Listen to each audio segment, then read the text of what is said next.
12 classes में आपका स्वागत है, अभिनंदन है। दोस्तों, हमारे जो संस्कृत साहित्य के सामान्य परिचय जो टॉपिक जुड़ा हुआ है वो हमारे फर्स्ट ग्रेड में भी है, सेकंड ग्रेड में भी और रीट मेंस में भी जुड़ा हुआ है। तो जो हमारे संस्कृत साहित्य का सामान्य परिचय होता है उसमें हमें जो महाकवि है उनके व्यक्तित्व के बारे में पढ़ना होता है, उनके कृति के बारे में पढ़ना होता है। हमारे महाकाव्य जुड़ा हुआ है, नाटक जुड़े हुए हैं, हमारे गद्य काव्य जुड़े हुए हैं।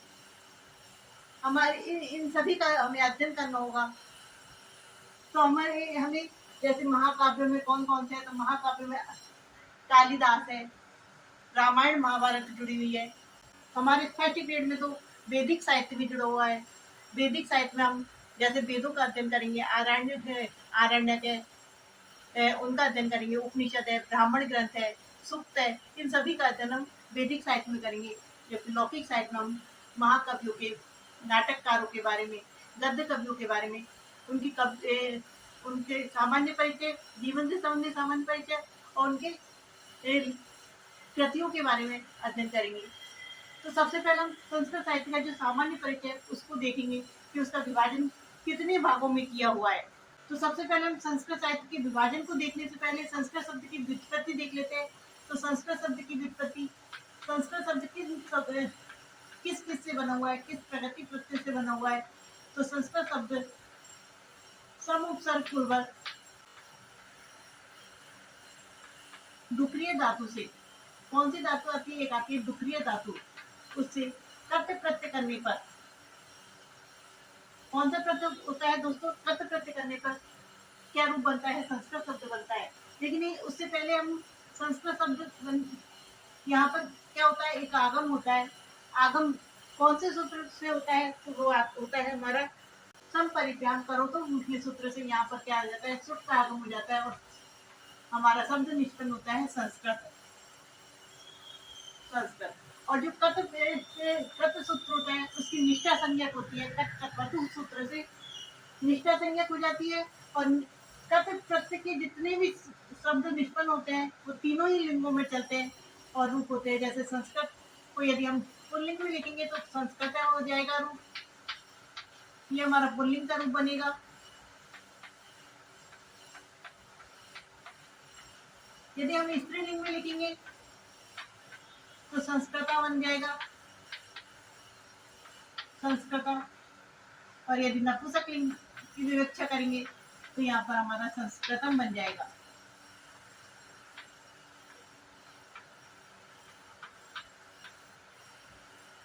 इसी तरह कट से बनने वाले जितने भी शब्द होते हैं वो क्या बोलते हैं? तीनों ही लिंगों में चलते हैं, पुल्लिंग में, स्त्रीलिंग में और नपुंसक, तीनों ही लिंगों में चलते हैं।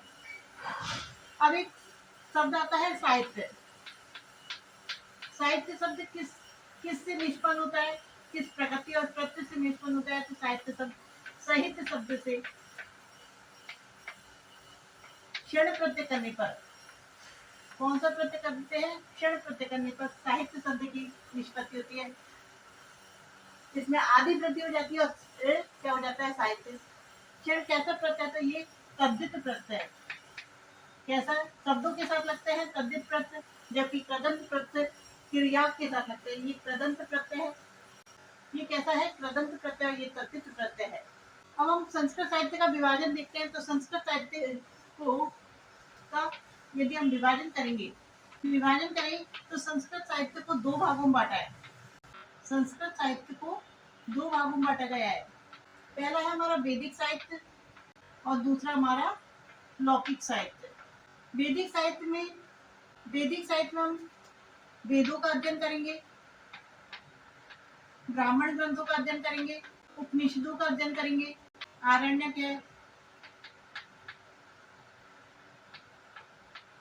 और ऋग्वेदी जो सूक्त दिए हुए हैं हमारे, उन सूक्तों का अध्ययन हम इनमें करने वाले हैं। जबकि जो लौकिक साहित्य है, लौकिक साहित्य को जो वैदिक साहित्य होता है उसका प्रारंभ होता है ऋग्वेदिक काल से। अर्थात ऋग्वेद, जो वेद चार होते हैं हमारे, ऋग्वेद, यजुर्वेद, सामवेद और अथर्ववेद, तो ये चारों वेदों जो वैदिक काल है वहां पे तो हम वैदिक साहित्य। जबकि लौकिक साहित्य जो रामायण से लेकर आज तक के जितने भी विषय लिखे गए हैं वो सब लौकिक साहित्य में आते हैं। तो रामायण से आज तक जितने भी विषय लिखे गए हैं, आज तक के जितने भी विषयों पर लिखा गया है, उन सभी को क्या कहते हैं? लौकिक साहित्य की श्रेणी में आते हैं। वो सभी विषयों पर लिखा गया है। और इसी कारण रामायण को क्या कहते हैं? आदि काव्य कहते हैं। और रामायण किसके द्वारा लिखी गई है? तो रामायण वाल्मीकि के द्वारा लिखी गई, इसलिए वाल्मीकि को क्या कहते हैं? तो वाल्मीकि को कहते हैं आदि कवि। वाल्मीकि कहते हैं आदि कवि। तो लौकिक साहित्य तो प्रारंभ होता है रामायण से, और जबकि वैदिक साहित्य चालू होता है वैदिक काल से।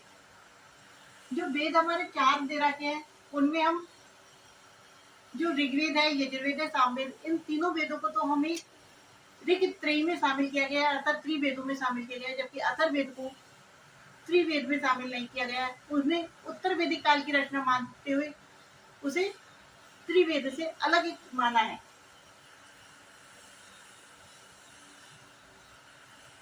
अब हम लौकिक साहित्य को, वैदिक साहित्य की जब हम पढ़ेंगे तो विस्तार से इसकी चर्चा फिर करेंगे। अब हमारा जो टॉपिक प्रारंभ होगा वो होगा लौकिक साहित्य। तो दोस्तों, जो हमारा लौकिक साहित्य है,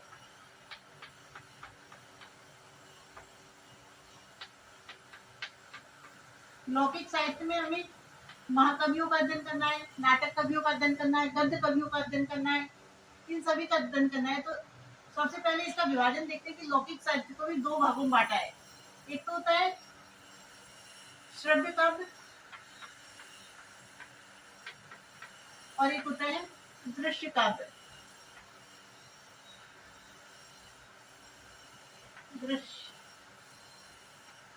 दृश्य काव्य। दोस्तों, श्रव्य काव्य वह काव्य कहलाता है जिसको सुनकर आनंद की अनुभूति प्राप्त होती है, और दृश्य काव्य होता है जिसको देखकर आनंद की अनुभूति प्राप्त होती है। फिर से हमारे श्रव्य काव्य को कितने भागों में बांटा है? तो श्रव्य काव्य को 3 भागों में बांटा है। एक होता है गद्य काव्य, एक होता है पद्य काव्य, और एक होता है हमारा चंपू।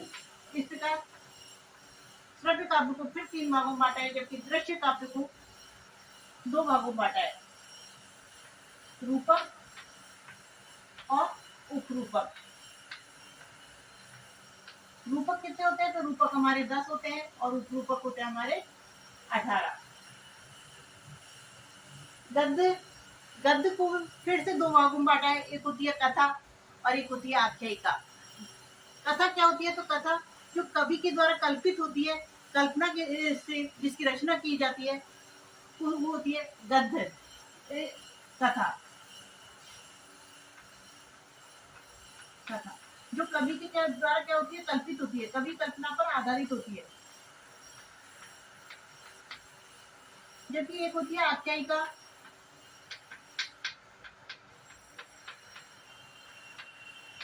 ये क्या होती है? ऐतिहासिक होती है। किसी राजा के ऐतिहासिक वृत्तांत को लिखा हुआ होता है किसी कवि के द्वारा, तो वो क्या हो जाती है? आख्यायिका हो जाती है। कौन सी शैली में लिखा हुआ था? गद्य शैली में लिखा हुआ था, तो वो क्या हो जाती है? आख्यायिका हो जाती है। और जब हमारा पद्य को भी 2 भागों में बांटा गया है। एक होता है मुक्तक काव्य और एक होता है प्रबंधात्मक काव्य। जो हमारा मुक्तक काव्य होते हैं, जैसे हमारे भरतरी के नीति शतक है, वैराग्य शतक है, ये सभी हमारे किस में आते हैं? तो ये मुक्तक काव्य की श्रेणी में आते हैं। और प्रबंधात्मक काव्य को फिर 3 भागों में बांटा है, महाकाव्य, खंड काव्य और गीति काव्य।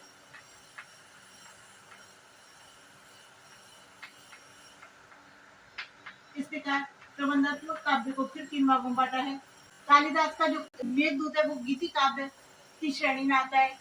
रूपक, जब हम दृश्य काव्य नाटक पढ़ेंगे, जब हम रूपक और उपरूपक के बारे में भी पढ़ेंगे। रूपक कितने होते हैं? 10 होते हैं। और उपरूपक कितने होते हैं? 18 होते हैं। तो रूपक कौन कौन से होते हैं? तो ये होते हैं हमारे प्रकरण, बाण, प्रहसन, वीथी, यामृग, नाटक, व्यायोग, दीव, कितने हो गए? एक होता है अंक और एक होता है संविकार। ये हमारे क्या हो गए? रूपक हो गए 10। कितने हो गए रूपक? 10 रूपक हो गए। प्रकरण, भाण, प्रहसन, वीथी, यामृत, नाटक, व्यायोग, दिव, अंक और संविकार। ये कितने हो गए? 10 रूपक हो गए। उपरूपक कितने होते हैं? 18 होते हैं। तो सबसे पहले हम महाकाव्यों की बात करेंगे। हमारे सिलेबस में महाकाव्य दिया हुआ है, तो हम सबसे पहले महाकाव्य की बात करेंगे। महाकाव्य में सबसे पहले हम महाकाव्य की बात करेंगे। तो महाकाव्य सबसे पहले ये देखेंगे कि महाकाव्य होता क्या है, किसे महाकाव्य कहा जाता है, महाकाव्य में कौन कौन से लक्षण होने चाहिए। तो सबसे पहले हम महाकाव्य देखते हैं कि महाकाव्य के क्या क्या लक्षण होने चाहिए। जो हमारे रामायण और महाभारत है वो महाकाव्य की श्रेणी में आते हैं, लेकिन उन्हें उपजीव्य काव्य कहते हैं। जो रामायण और महाभारत है हमारे,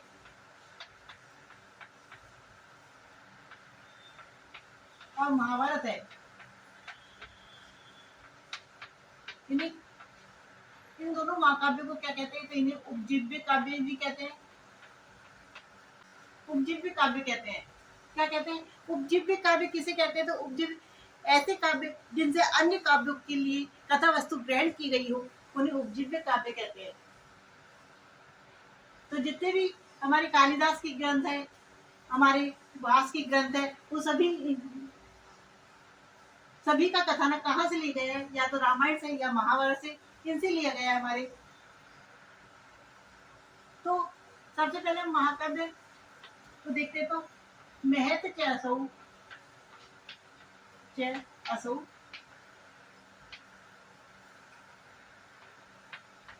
महाकाव्यम।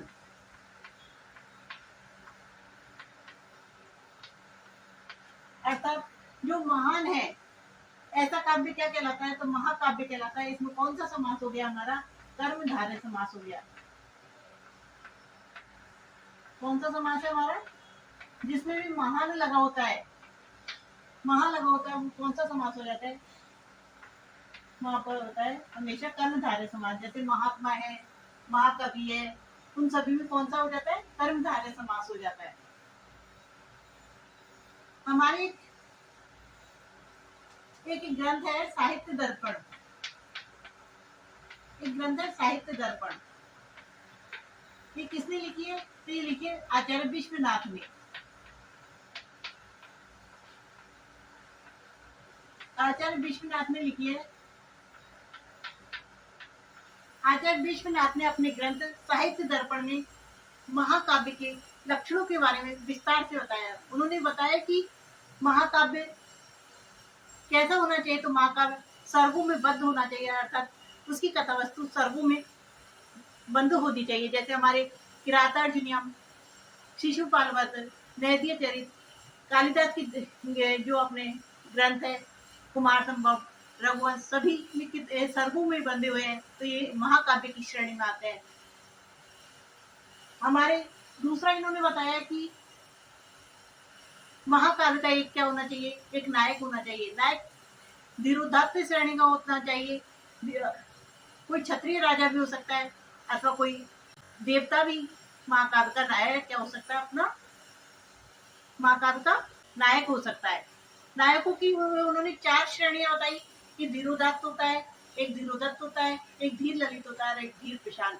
सबसे महान होता है धीरोदात्त श्रेणी का।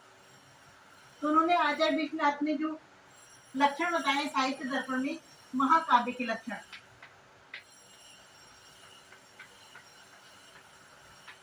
कि जो लक्षण होता है उन्हें देख लेते हैं।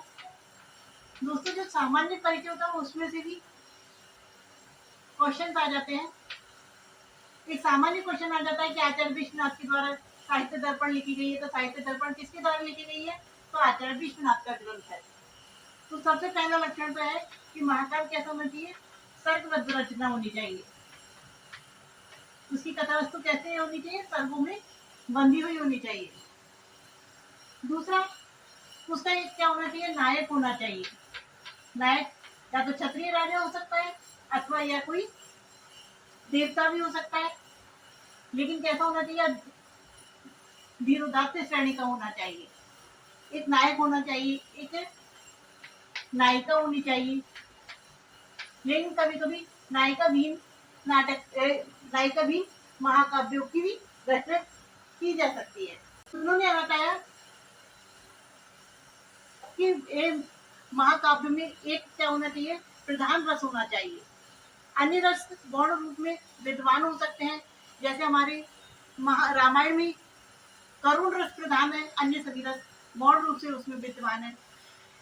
उसी प्रकार महाभारत में हमारे शांत रस है और अन्य सभी रस कैसे हैं? गौण रूप से विद्वान है। इस प्रकार सभी महाकाव्य में एक रस कैसा होना चाहिए? प्रधान रूप से विद्वान होना चाहिए। तो नायक का महाकाव्य का अगला लक्षण है कि एक कैसा होना चाहिए? प्रधान रस होना चाहिए। अन्य सभी रस गौण रूप से होने चाहिए। अगला उन्होंने क्या बताया? उन्होंने अगला बताया कि जो महाकाव्य की जो कथा वस्तु या तो पौराणिक होनी चाहिए या ऐतिहासिक होना चाहिए, या तो किसी पुराण जो धार्मिक ग्रंथ है उनसे ली हुई होनी चाहिए, या फिर ऐतिहासिक अर्थात हमारे इतिहास में जो राजा महाराजा हुए हैं उनसे लिखी हुई, उनसे संबंधित होनी चाहिए। इस प्रकार महाकाव्य की जो कथा वस्तु कैसी होनी चाहिए? कथा वस्तु या तो पौराणिक होनी चाहिए अथवा ऐतिहासिक होनी चाहिए, दोनों में से एक होनी चाहिए। उन्होंने अगला लक्षण बताया कि जो अपना महाकाव्य है उसमें महाकाव्य के प्रारंभ में ही क्या करना चाहिए? मंगलाचरण करना चाहिए। काव्य को प्रारंभ करने से पहले मंगलाचरण होना चाहिए। मंगलाचरण उन्होंने 3 प्रकार के बताए। पहला मंगलाचरण बताया उन्होंने आशीर्वादात्मक, दूसरा नमस्कारात्मक और तीसरा बताया उन्होंने कथा वस्तु निर्देशात्मक। आशीर्वादात्मक जिसमें अपने काव्य की सफलता के लिए अपने इष्ट देव से आशीर्वाद मांगा जाता है। नमस्कारात्मक नमस्कार किया जाता है अपने से बड़ों के लिए, इष्ट देवों को, वो नमस्कारात्मक। और कथा वस्तु निर्देशात्मक मंगलाचरण वह मंगलाचरण होता है जिसमें काव्य के प्रारंभ में कथा वस्तु को सूचित कर दिया जाता है, उसके नायक नायिका और अन्य पात्रों के बारे में बता दिया जाता है, जैसे हमारा मुद्रा राक्षस नाटक। तो क्या काव्य के प्रारंभ में हम लिख लेते हैं यहाँ पर, काव्य के प्रारंभ में क्या होना चाहिए? मंगलाचरण।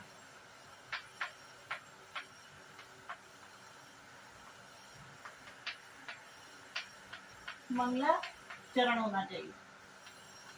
मंगलाचरण कितने प्रकार के होता है? उन्होंने 3 प्रकार के होता है।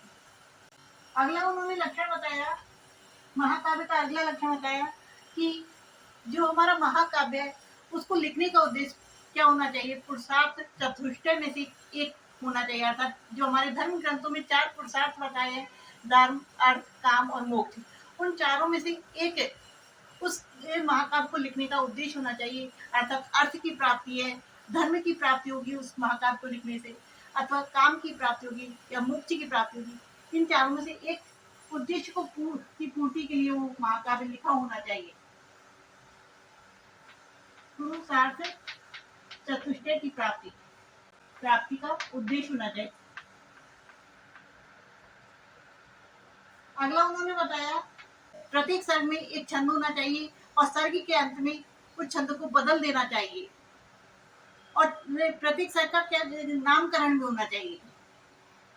इस प्रकार सर्ग का नामकरण होना चाहिए।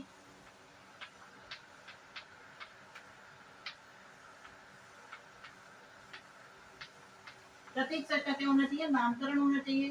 तथा प्रत्येक सर्ग का क्या होना चाहिए?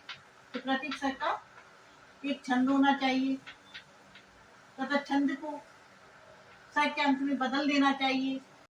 सर्ग न तो ज्यादा बड़े होने चाहिए, न ही ज्यादा छोटे होने चाहिए। महाकाव्य में सज्जनों की प्रशंसा और दुष्टों की निंदा भी की जानी चाहिए तथा प्राकृतिक वातावरण का भी यथा समय उल्लेख करना चाहिए। उन्होंने कहा कि प्राकृतिक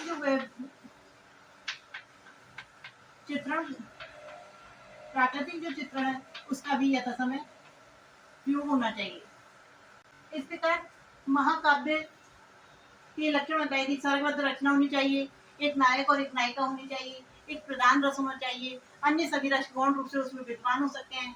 कथा वस्तु पौराणिक और ऐतिहासिक हो सकती है, या तो प्राचीन कथाओं से ली गई हो या ऐतिहासिक किसी राजा का वृत्तांत हो। काव्य के प्रारंभ मंगलाचरण होना चाहिए, चाहे वो मंगलाचरण आशीर्वादात्मक हो, नमस्कारात्मक हो अथवा कथा वस्तु निर्देशात्मक हो। पुरुषार्थ चतुष्टय की प्राप्ति का उद्देश्य होना चाहिए। काव्य का जो लेखन है, सर्ग का नामकरण होना चाहिए तथा सर्ग प्रत्येक समय एक छंद होना चाहिए तथा सर्ग के अंत में छंद को बदल देना चाहिए तथा प्राकृतिक चित्रणों का भी यथासंभव उल्लेख करना चाहिए। इस प्रकार महाकाव्य में ये सभी लक्षण होने चाहिए, तभी कोई महाकाव्य कहलाता है। ये किसने कहा है? ये बताया आचार्य साहित्य दर्पण में आचार्य विश्वनाथ ने महाकाव्य के लक्षणों बताए हैं। नेक्स्ट टॉपिक लेंगे महाकाव्य, जो हमारे सिलेबस के अकॉर्डिंग रहेगा। Thank you.